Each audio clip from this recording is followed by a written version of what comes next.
Il diploma è una tappa, un traguardo, ma è anche un punto di partenza per quella che riguarda poi una professionalità futura. Presiede la commissione il dottor Tito, che potrà Bel essere... sogno, bel sogno. No. Resiste, mi piace anche. Vengo molto volentieri. Il dottor Tito è cantante e musicista, Ma molto poco. ed è stato il direttore del Dipartimento di Salute Mentale a Asiago ai tempi e poi di Siena. Il primo concorso che io ho fatto l'ho fatto ad Asiago, dove c'era il dottor Tito. Quindi è un piacere e un onore averlo qui come presidente della commissione. Allora, diplomarsi in musicoterapia è un traguardo e poi diventa anche un punto di partenza. Come abbiamo detto più volte, la nostra scuola punta molto a quella che è una formazione clinica. I docenti della scuola sono tutte persone che hanno un'attività clinica diretta, oltre abbiamo cercato quasi sempre di avere docenti che avessero anche esperienze musicali. La parte musicale, le lezioni musicali si appoggiano all'Istituto Musicale Città di Tiene, che Riccardo correggimi se sbaglio, mi pare che siano 50 anni che c'è l'istituto. Esatto.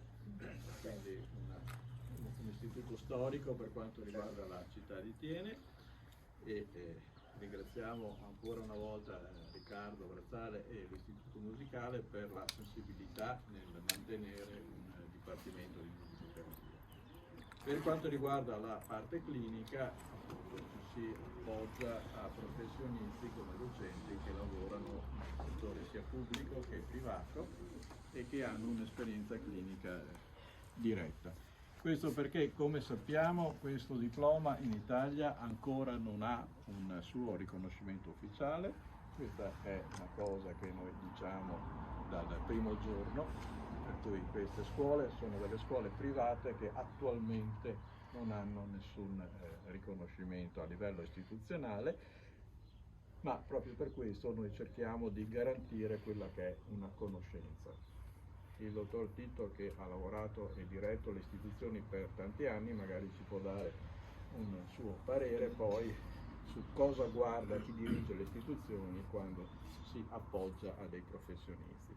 Laddove non c'è un titolo riconosciuto ci si appoggia a quella che è una reale conoscenza e capacità.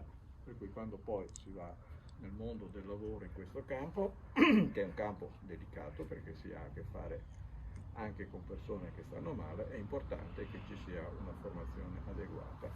Da questo punto di vista io mi occupo in un servizio pubblico di musicoterapia ormai da, ahimè, oltre 20 anni.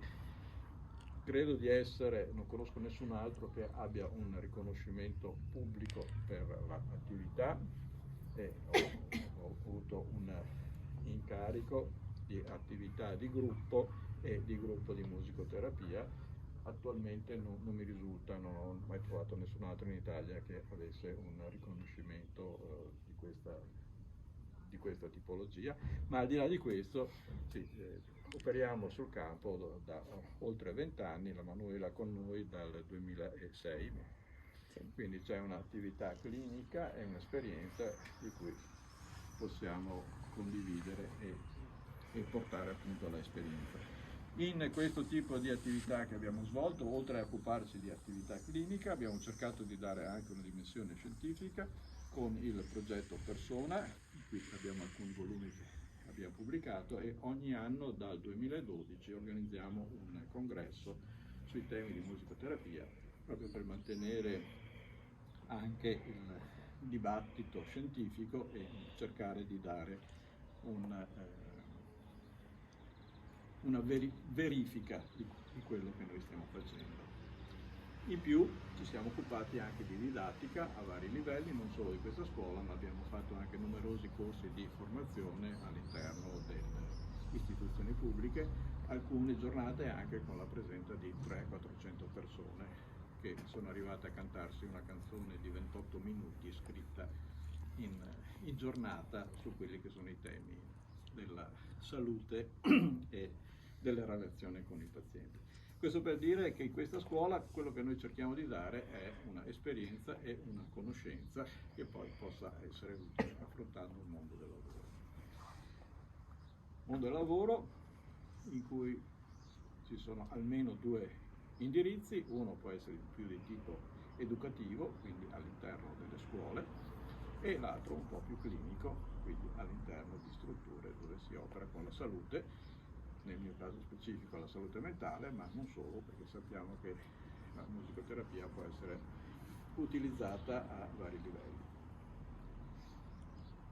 E concludo il consiglio che do a chi entrerà nel mondo professionale è quello di mantenere una onestà professionale, nel senso di presentarsi per quello che si è in grado di fare, quindi mantenere una posizione solida in questo, cercando eventualmente di migliorarsi il più possibile e di avere un atteggiamento di verifica in quello che si fa. Siamo in un campo molto aleatorio dove non ci sono riconoscimenti, dove l'utilizzo della musicoterapia può scivolare facilmente in aspettative di magicoterapia o in necessità di fantasie di onnipotenza. Conviene sempre cercare di proporsi per quello che si è in grado di fare, con la possibilità di migliorarlo, ascoltare cosa le istituzioni chiedono realmente a noi e avere un atteggiamento di verifica costante di quello che stiamo facendo. Bene, allora io bocca al lupo ai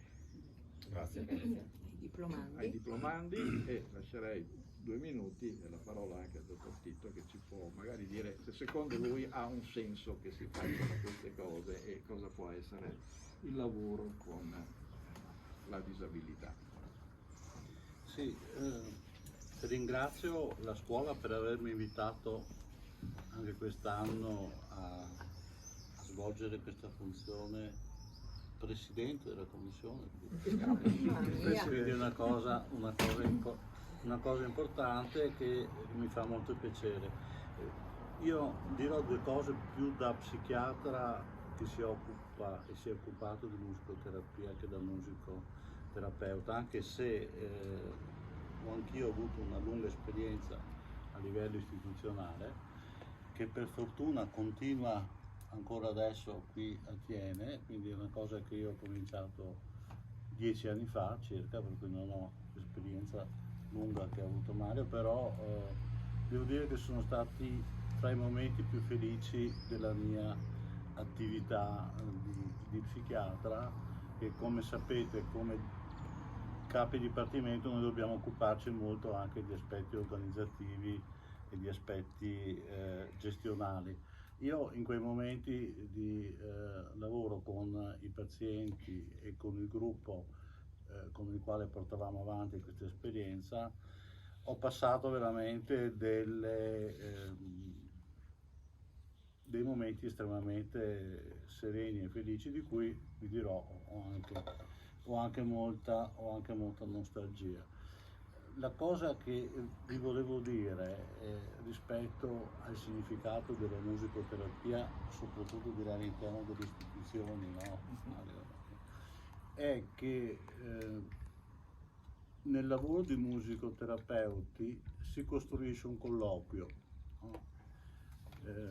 Hölderlin, che è stato un poeta che ha avuto poi purtroppo una conclusione della sua vita sfortunata all'interno di quelle strutture che una volta potevano portare avanti un progetto di terapia per i pazienti gravi importanti, diceva: noi siamo un colloquio, per cui quanto colloquio c'è all'interno di un percorso di musicoterapia, perché molte volte le persone che hanno una situazione di disagio psichico grave, qui ci sono le parole bellissime, no? di Borgna dice che la follia è la sorella infelice della poesia. no? Come dire che nel tentativo di costruire un progetto di vita, le persone che hanno una situazione di disagio psichico grave non riescono a portare avanti quello che nella musicoterapia si fa, cioè costruire un percorso dove vengono portate avanti delle metafore, dei percorsi poetici, dei momenti in cui i grandi musicisti possono riuscire, no, a portare avanti questa cosa e ad essere riconosciuti dagli altri, no? È una cosa di cui ho già parlato, ma D'Annunzio, quando fece il necrologio di Giuseppe Verdi, disse: pianse ed amò per tutti, no? Che è una frase meravigliosa, no? Anche se D'Annunzio nella sua ridondanza, insomma, delle volte. Ecco, allora i nostri utenti purtroppo piangono ed amano per tutti, sentono questo tipo di esperienza, però non riescono ad essere riconosciuti. Allora quello che noi dobbiamo cercare di fare quando lavoriamo con i nostri utenti, sia nell'istituzione ma anche fuori, è quello di aiutare le persone a essere ferite dalla bellezza della musica. Questa penso che sia la cosa più bella che noi possiamo proporre. Ripeti questa frase, essere Feriti della bellezza della musica, cioè andiamo a casa noi. No, È conclusa così. No, cioè Abbiamo 310 lode a tutti. no, trovare. Poi non è tanto facile perché bisogna trovare un equilibrio fra riuscire ad avere una piccola ferita della bellezza della musica e non essere feriti troppo della musica, perché voi sapete che poi ci sono molti artisti che purtroppo questa ferita non riescono a portarla avanti, no? E a non riuscire a ricucire e tenere. Ho detto delle cose troppo difficili? No, troppo No. belle. Mi avete capito. Allora, poi noi viviamo in un momento in cui purtroppo c'è una parte dei giovani, perché io continuo a lavorare, anche se sono uno psichiatra maturo ormai come età, perché ho 70 anni, ne ho viste di cose, insomma, no? E in una maniera abbastanza sorprendente io sto lavorando molto con molti giovani, no? E lavoro in un ambulatorio con degli psicologi che mi inviano molti giovani, 20, 22, 23 anni, no? E vi assicuro che c'è stato di mezzo il Covid che ha creato un sacco di problemi senza ombra di dubbio. Però adesso come allora la ricerca dei sentieri per trovare una strada nella vita, no? è sempre difficile da portare avanti. Voi sapete che ci sono delle patologie che sono nuove e che non vedevamo 20 anni fa, insomma, no? E avete sentito parlare dei ragazzi che sono definiti dalla diagnostica giapponese Hikikomori. Sono quei ragazzi che, quindi ne avete sentito parlare un po' tutti, no? Che vivono gran parte della giornata all'interno della loro stanza, utilizzando un po' i giochi di ruolo, un po' le situazioni dove ci sono dei videogame meravigliosi. A me, devo dire, era capitato di vedere che sono appunto maturo, Prince of Persia, che avrà 20 anni ormai. Tu che sei, quanti anni avrà? 24. Ah, giusti, addirittura. Devo dire che era dopo non mi è capitato di vedere, devo dire che era assolutamente meraviglioso. Per cui concludo, no, dicendo proprio una settimana fa ho visto questo ragazzo che è chiuso nella sua stanza ormai da 2 o 3 anni, devo dire, 2 o 3 anni, no? Che mi raccontava, risplendendo, no, nel viso, no, di quanto era stato sorpreso da un videogioco dove veniva costruita una città fantastica, e ha fatto un gesto, no? Ha detto wow, che meraviglia, no? E l'ho visto rianimato, l'ho visto diverso rispetto agli altri colloqui che avevo fatto. Allora io penso che quando voi riuscite all'interno dei gruppi di musicoterapia a far sentire questo wow alle persone che, no, che riuscite, con le quali riuscite a lavorare, avete fatto gran parte del lavoro, perché questa esclamazione di sorpresa, no? È difficile che i nostri utenti la esprimano, però vi assicuro che dentro di loro sta cosa qui avviene, e non è fatta all'interno di un momento di chiusura quasi autistica come quella che capita nelle situazioni dei ragazzi che hanno questo tipo di sindrome, ma viene fatta all'interno di un gruppo, e la gruppalità nel lavoro di musicoterapia è la cosa più importante con la quale noi lavoriamo, ed è quella che poi resta e si deposita nella testa delle persone che curiamo, per cui è un momento fondamentale che dopo si genera, no? una serie di aspetti, anche di percorsi che, come dicevi tu, magicamente a volte non possiamo pensare che capitino sempre, però a me è capitato di vedere in alcune occasioni delle persone che dopo questo tipo di percorso sono riuscite a costruire delle speranze, sono riuscite a stare meglio rispetto al loro passato clinico, e che hanno fatto quel sentiero della vita che tutti noi dobbiamo cercare, da giovani come da persone mature. Io mi fermerei qui, Mario, adesso diamo l'inizio. Mi pare che basti. Sempre un piacere sentire Paolo, perché ci ricorda anche che nella psichiatria esiste anche un pensiero ogni tanto. Siamo in un mondo che sta prendendo sempre più velocità, e forse anche questi fenomeni di ragazzi che si chiudono hanno un po' a che fare con questa dimensione. Quando la velocità diventa esagerata e i cambiamenti sono troppo rapidi, una delle prime difese è quella di chiudersi. Qui in tempi sempre più veloci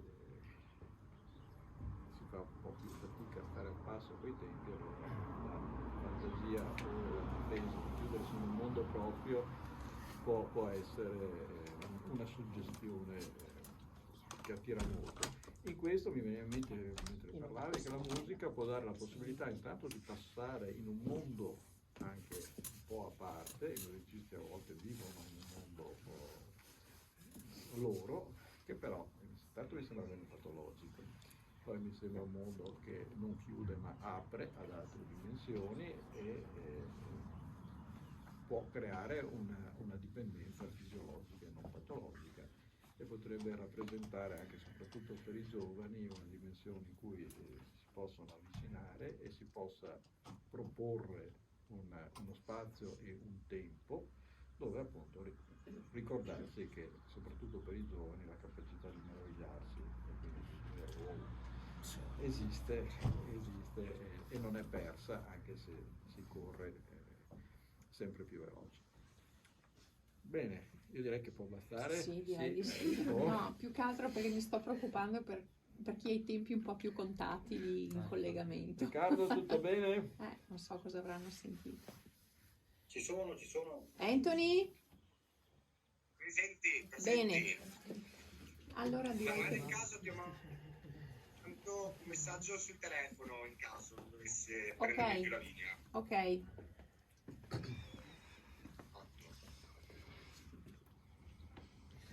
Manuela, presenti tu. Sì. Allora, Che vuoi il primo? il programma del giorno prevede appunto 5 candidati Il primo è Giovanni Galimberti. Giovanni ha svolto, si è iscritto nel 2000, no, 1200, mi hanno confuso qua i dottori. Ecco, si presenta oggi con un lavoro dal titolo Una panoramica sulla musicoterapia internazionale e italiana. Relatore del suo elaborato il dottor Anthony Mangiacotti, che è il collegamento, e quindi lasciamo la parola a Giovanni. Facciamo prima una prova se Anthony ti vede e ti sente bene, magari avviciniamo. Proviamo. Beh, a te ti sento bene. Scusate le spalle, avvicino un attimo il dispositivo.